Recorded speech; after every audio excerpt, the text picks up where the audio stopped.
nga mga kababayan. Ayon pa sa kumpirmadong balita, ombudsman sa mga otoridad, isecure ang mga gadget ni Yusek Cabral. Iniutos ng Office of the Ombudsman sa mga otoridad sa Benguet na kunin, ingatan at ipreserba ang lahat ng gadget at electronic devices ng yumaong dating Department of Public Works and Highways DPWH Undersecretary Maria Catalina Cabral. Kasunod ng mga ulat na siya ay natagpuang patay matapos umanong mahulog sa bangin malapit sa Buwed River sa Tuba, Benguet. Sa isang pahayag, sinabi ni Assistant Ombudsman Miko Clavano na mahalagang ma-secure at ma-turn over sa mga investigador sa tamang panahon ang mga naturang gadget bilang bahagi ng patuloy na investigasyon sa mga pangyayari at kalagayan sa likod ng pagkamatay ni Cabral. Ang direktiba ng ombudsman ay inilabas sa gitna ng lumalakas na panawagan na maprotektahan ang mga posibleng ebidensya at testigo, lalo't si Cabral ay isang key official noon ng DPWH na humawak sa budget preparation, infrastructure planning at public-private partnership PP projects ng ahensya. Nauna nang lumutang ang mga pahayag ng ilang mambabatas na ang mga electronic files at record na maaring nasa pag-iingat ni Cabral ay mahalaga sa paglilinaw ng mga aligasyon kaugnay ng DPWH budget insertions at flood control project. Dahil dito,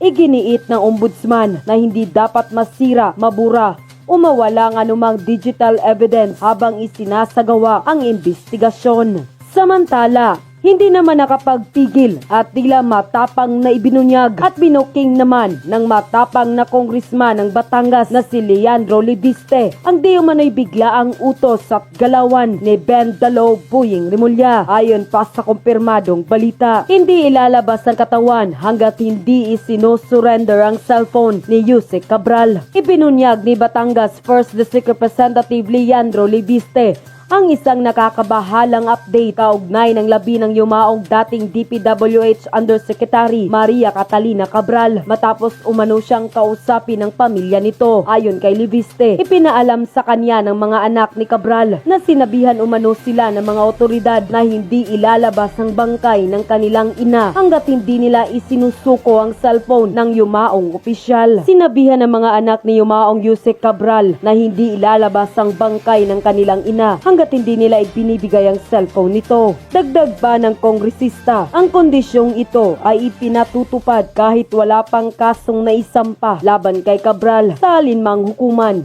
Isang sitwasyong ayon sa kanya ay nagbubukas ng seryosong tanong hinggil sa due process at sa karapatan ng pamilya ng yumao. Ito ay kahit wala pang kasong naisampa laban sa kanya sa alinmang hukuman. Ipinaliwanag din ni Libiste kung bakit itinuturing na napakahalaga ng naturang cellphone at iba pang electronic devices ng yumaong opisyal sa patuloy na investigasyon. Nasa devices niya ang listahan ng mga proponents ng DPWH insertions. Yun sa mambabatas, ang impormasyong ito ang dahilan kung bakit nananatiling kritikal na ebidensya ang mga personal na gamit ni Cabral sa gitna ng mga legasyon ng DPWH budget insertions at flood control anomalies. Kasabay ng kanyang update, iginiit ni Libiste ang pangangailangang maging malinaw at makatao ang proseso na habang mahalaga ang preserbasyon ng ebidensya, hindi rin dapat maisantabi ang dignidad ng yumao at ang karapatan ng kanyang pamilya.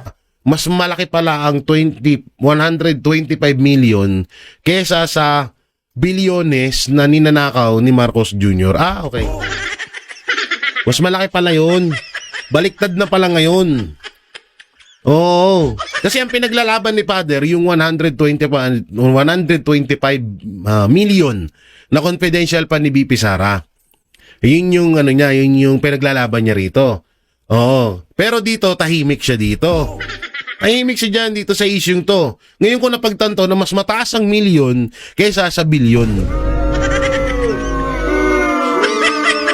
Ano ba naman yan, pari ka, tas tanga ka pa? Nakakahiya lang talaga at nakakainsulto tong pinagagawa ng mga pari na to. Nakakahiya dahil syempre, isa sa mga respetadong relihiyon ng Katoliko, tapos binababoy lang nitong mga hindot na to. Ang masaklap pa niyan, dating adik. Oh, may post naman to si Father na wala na ba daw karapatan na magbago ang lahat. Meron naman, Father. Oo. Meron naman, may lahat naman ho tayo may karapatan na magbago. Kaso ikaw kasi, Father, pinagbigyan ka na nga na magbago ka, puta na sinisira mo na naman ngayon. Pinagbigyan ka na ng itaas na magbago ka, Father, pero sinisimulan mo na naman. At sino ang kinakampihan mo? Walang iba kundi yung mga adik na katulad mo. Pinagbigyan ka na Andiyan ka na sa posisyon na pari ka. O, pari ka, magbago ka, magserbisyo ka, magserbisyo ka, ipalaganap mo ang kautusan ng ating Ama, ng Diyos, ng kung ano-ano pang mga kautusan na dapat malaman ng publiko. Pero ang nangyayari, anak ng teteng, nakapokus ka dun sa issue na hindi mo naman dapat pinapakailaman yun. Nakakahiya bilang isang ako, bininyagan ako sa pagiging Katoliko.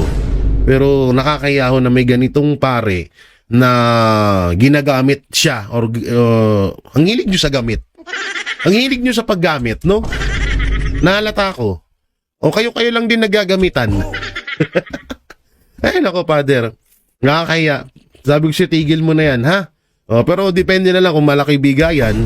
Talagang, kahit naman di sino, di ba? Sabihin na natin na pag binakbakan mo si BP Sara, additional 10 million. Aba, putang. Kaya yung iba, di ba, atat lagi. Atat lagi na ma-expose sila, na binabanatan nila mga Duterte, may mga ceremony sila laban sa mga Duterte, may mga ilalabas sila laban sa mga Duterte. Kahit itong kay Madriaga, malamang sa malamang bayad din to Oo, talagang nagpapaligsahan yan sila dyan. At 'di ba, sa mga ibang video natin na panaginipan natin yan, na kung sino ang mas madiin bumanat sa mga Duterte, siya yung mas malaking talent fee. Oo, kapag madiin ka, talagang mo na parang naapektuhan yung pangalan ng Duterte, malaki-laki yung talent fee mo. Ito si Father, medyo kaya itong mga to laging umi-expose, laging nagpapakita, laging nagpapa-interview para makapag-attendance. Attendance nila yun yung mga interview nila sa mga media, sa ibang mga bayaran na media, attendance nila yung kay bossing nila. Uy boss, eto na yung entry ko para sa kasiraan ng mga Duterte. Sana may bonus. Yan ang gawain nila. At dito na nga tayo kay eto naman yung opinion ni sumabit. Ito yung sinasabi ni opinion ni Congressman Libiste. Protektahan ng mga testigo ng DPWH at pangalanan ang kanilang dokumento. May listahan sa computer ni Yumaong Yusek Cabral ng lahat ng proponents ng DPWH insertions. May kopya nito kung lumabas lang ito tapos na ang mga investigasyon. Yun nga at napanood ko nga rin dito sa sinabi ni Congressman Libiste na etong si Yusek Cabral ay may mga computer to at parang ninakaw or parang yung mga dokumento, yung mga insertion ay yung mga proponents ay parang mga pinagtatapon na or pinagsisira na para wala nang makuwang ebidensya, yung wala nang lumabas na ebidensya laban sa mismong mastermind. Pero ito kahit naman na din na nakuha na nila yung hawak ni Yusek Cabral na mga dokumento, alam naman na ng buong Pilipino kung sino talaga ang mastermind sa nangyayaring nakawan ngayon. Ang masakit nga lang dito, iniisa-isa silang pinapatay. Para hindi na sila makapagsalita. Kaya eto, Congressman Libiste, ang tanong lang dito, bakit mo alam at kung bakit mo nalaman na merong mga dokumento na hawak? Sa bagay, Yusik nga naman to. May punto dito si Congressman Libiste kasi Yusik syempre isa yan sa may mga alam talaga at dito dumadaan din. At isa si Yusik Cabral sa may mga may hawak ng mga matitinding ebidensya laban sa kay Churarat. Kay sa mastermind ng nakawan dito. Mamaya natin yung isa-isahin natin yung mga ebidensya at yung sa video na ipapakita ko sa inyo mamaya. At dito naman ang salita naman si Ombudsman Remulla. Boying inutusan ng mga otoridad na i-secure ang mga gadget ni Yusek Cabral. Patay na. So dito sabi ni so ibig sabihin totoo nga talaga na merong mga ebidensya na hawak si Yusek Cabral. Kasi dito sinabi ni Boying na yung mga gadget ni Yusek Cabral ay kailangan ma-secure, mabantayan ng maayos dahil nandoon ng mga ebidensya. Grabe. Pero eto may hinala ako dito Etong mga ebidensya ni Yusek Cabral ay may pinagbigyan na siyang tao. Kalat na ho ito. Kalat na to. Kalat na tong mga dokumento na to. Nagaantay lang ng tamang pagkakataon para mailabas to. Kaya din siguro, kung halimbawa man nagpakamatay nga talaga si Yusek Cabral or pinatay siya, kung halimbawa mang nagpakamatay siya, maaari nga na baka, sige, tapusin ko na yung buhay ko at least, naikalat ko naman na yung mga ebidensya. Para sila na yung maglabas. Pero sa balang araw lalabas to, lalo't buhay na yung inilaan dito ang naging kapalit. May talaga may darating ang panahon na lalabas yan. Inutos ng Office of the Ombudsman sa mga otoridad ng Benguet na kunin, ingatan at i-preserba ang lahat ng gadget ng yumaong dating DPWH Yusek Cabral. Ewan ko ba kung magtitiwala pa ba ako dito kay Remulla? Parang di nakapani-paniwala si Remulla, Tapos mga ilang araw biglang pag hinanap tong mga gadget na to, hindi na naman niya alam. Yun yung masaklap dun Sasabihin ay wala akong alam dyan. Kasi bandang huli talagang hahanapin tong mga gadget na to kasi nandiyan yung mga ebidensya. Ang masama niyan, pipiliin na yung mga pwedeng lumabas yung mga pangalan doon ni ganito, ni ganyan. Yun yung itatapon. Tapos yung mga ititira doon, yung pwedeng idikit na naman sa mga Duterte. Yun na naman. At may video nga ako napanood ni Auntie Claire na sinasabi niya na parang ang pinapalabas niya ay parang mga Duterte daw ang nagpatumba kay Yusek Cabral. Sabi ko, hanit naman. Sabi ko, Auntie Claire, grabe talaga imahinasyon mo. Parehas na parehas kayo ng boss mo. Ang lawak ng utak niyo sa mga imahinasyon. Anak ng teteng na yan. Kasi may live siya, sabi niya, may mga dokumento daw na hawak si Yusek Cabral laban sa mga Duterte. Lalong-lalo na daw kay Pulong Duterte. Ang issue dito, mahanap yung mga dokumento ni Yusek Cabral, malaman kung nagpakamatay ba siya or pinatay siya. Yan yung issue. Anak ng timang, Duterte na naman Di Auntie Claire, yung totoo. Gusto mo bang malahian ka ng mga Duterte? Hindi, yung totoo. Inom lang ako tubig, ha? Nahihiwagaan na ako kay Auntie Claire, Parang gustong malahian ng Duterte.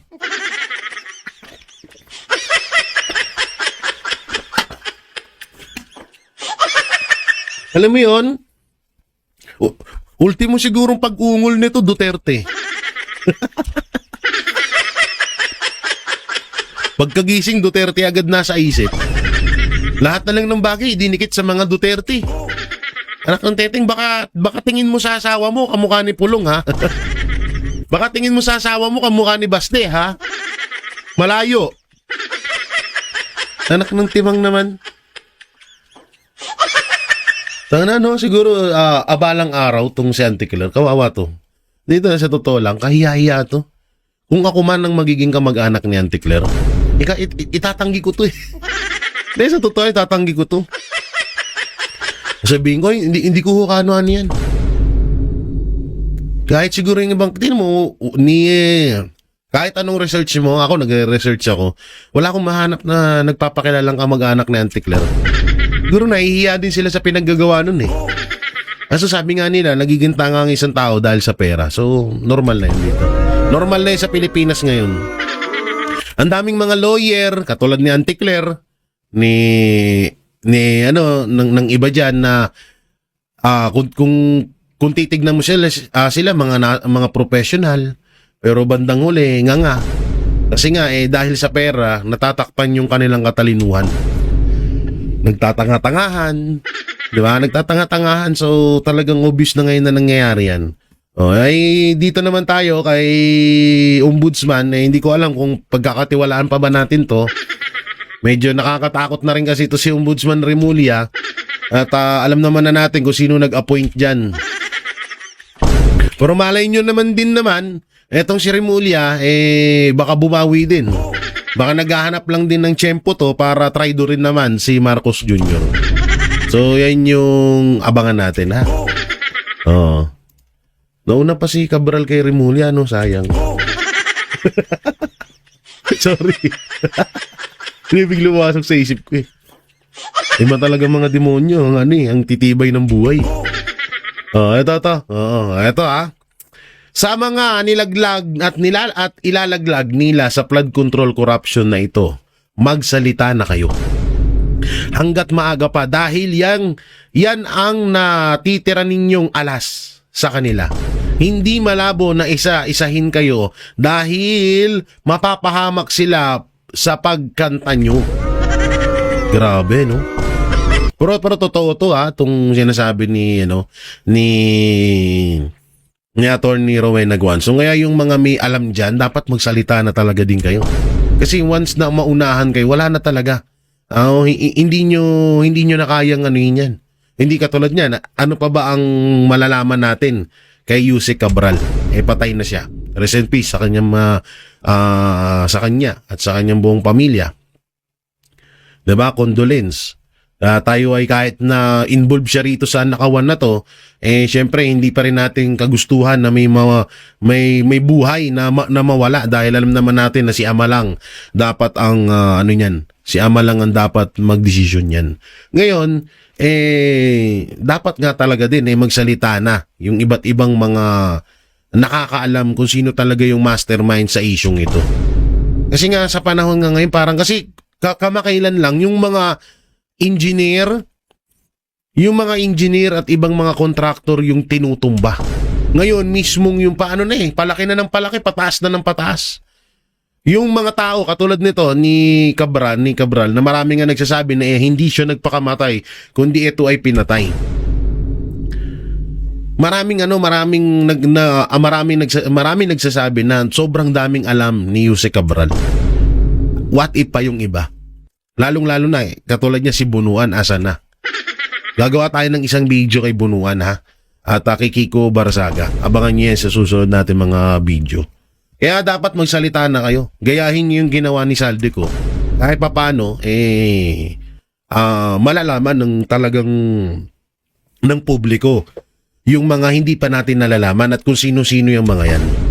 Malalaki kasi ang mga dito, malalaking pangalan ng involved dito sa isyong to. Kaya talagang kayang-kaya nilang pero grabe, no? Biruin mo para wag lang sila mabisto, kaya nilang pumatay. Ang tindi, no? Yun yung pinakamatindi doon. Para lang sa katahimikan, para hindi lang mabisto ang kanilang pagiging kawatan, papatay sila. Ewan ko na lang kung sino yung mga susunod, pero ayon nga sa iba, sunod-sunod na nga daw ito. Dahil para manahimik at pero alam naman na ho natin kung sino talaga ang mastermind.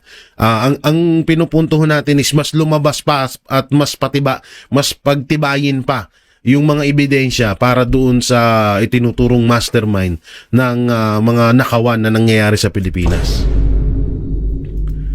At eto naman, ang isang Remulla, si The Mr. Loverboy. Sabi niya rito, sumailalim pa rin siya sa autopsy at DNA test para matiyak na siya nga talaga iyon. Baka budol-budol to eh.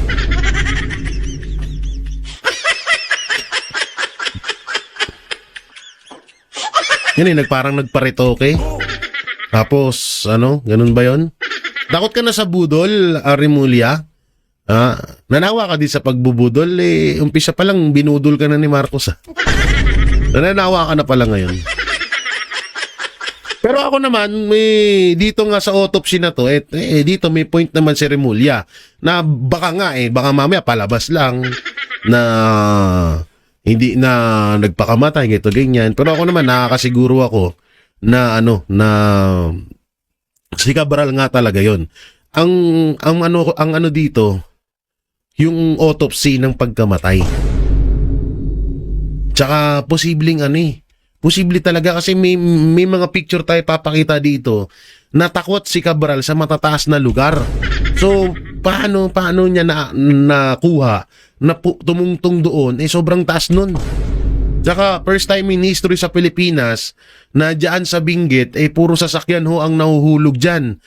First time lang po na tao pero walang sasakyan na nahulog. Sa totoo lang maraming ang memes na lumalabas na kauna-unahan sa kasaysayan yan. Kaso may sinabi ang asawa ni Cabral mapatungkol dito sa autopsy at sa DNA test na yan. So mamaya natin papakita sa inyo. Mamaya ha. Eto yun sinasabi ko kanina. My biggest phobia is ang pinakamalaki niyang kinakatakutan niya ay yung matataas na lugar. Ito yung sinabi ni former DPWH Yusek Cabral nung siya ay nabubuhay pa. Kaya ngayon nagtataka ang taong bayan na paano siya papatong doon sa mataas na lugar na yun. May phobia siya sa matataas na lugar. At dito may papakita nga ako sa inyong video. May papakita nga ho ako sa inyong picture. Ito yung isa daw ng mga ebidensya. At ayun. Ayun po daw si Yusek Cabral at ito po yung kanyang driver. Bago mangyari yung insidente, nagpicture pala tong driver at makikita kung nasaan si Yusek Cabral. Ang tanong, isusum natin kung siya ba talaga to. Titignan natin kung siya nga talaga to. Pero parang siya naman, kahit din dito sa cellphone ko, dito rin natin, try din natin na i-zoom kung si Yusek Cabral. Mukhang siya naman din talaga. Kaso dito, ang problema kasi, ang nakakapagtaka dito, bakit iniwan ng driver yung amo niya dun? Sabihin na natin, sige, hayaan siya mapag-isa.